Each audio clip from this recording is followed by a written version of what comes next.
Ada the area fighter. Ada the area fighter. It was supposed to be a normal morning. Someone was shouting. Then someone screamed, not a scream of fear, a scream of shock, because Ada had just lifted a grown man's shirt and slapped him with it. That was the day the whole area accepted one truth: Ada was not normal. Ada did not wake up one day and decide to become a fighter. Life trained her. Ada grew up in a neighborhood where insults arrived before greetings and respect was something you defended with your chest, your mouth, or your fist. Ada was not big, Ada was not tall, but Ada was fast, and Ada's mouth was faster. By the time Ada was old enough to understand sarcasm, she had already mastered insults that made grown men question their life choices. If someone pushed Ada, Ada pushed back harder. If someone shouted at Ada, Ada shouted louder. If someone laughed at Ada, well, people learned not to laugh at Ada.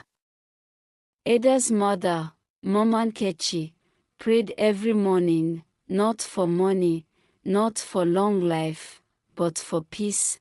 Mama Nkechi wanted 1 week. Just one. Without hearing, "Madam, your daughter fought again." Mama Nkechi was tired of kneeling in church while other mothers smiled proudly about their children's jobs, marriages, or travels. Mama Nkechi's own testimony was always the same: "Please pray for my daughter." Everyone knew what that meant. One afternoon, a new boy moved into the area. The boy made one mistake. He laughed at Ada's slippers. Ada looked at the slippers, then at the boy, then at the boy again. Ada said calmly, "Do you want to repeat that joke?" The boy repeated it. That was the wrong answer. What followed was not a fight, it was an education.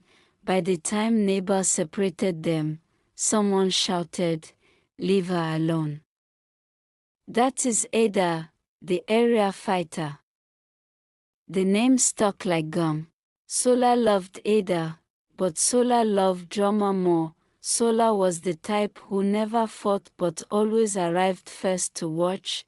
Sola's job was to shout things like, "Ada, hold her wig." "Ada, don't kill somebody." "Ada, police." Sola never helped. So once upon a time, in that same noisy neighborhood, Ada realized something strange. People were afraid of her. Not respect, fear. Children ran when Ada passed. Shop owners smiled nervously. Men lowered their voices. Ada laughed it off at first, but something felt wrong. Ada noticed she was always alone. People talked about Ada, but not to Ada. No invitations, no casual conversations. Even Sola sometimes stood a little too far.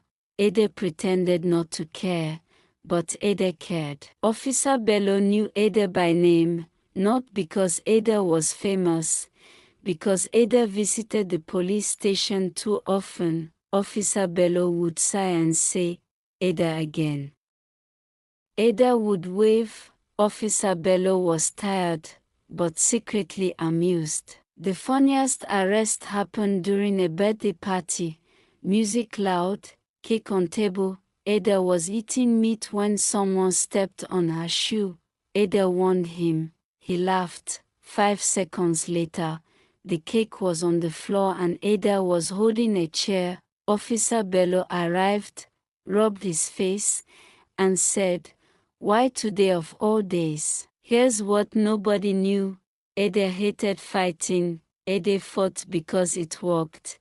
Fear kept people from hurting her, but fear also kept love away. One night, Ada heard Mama Nkechi crying quietly. That sound hurt more than punches. Mama Nechi whispered prayers between tears.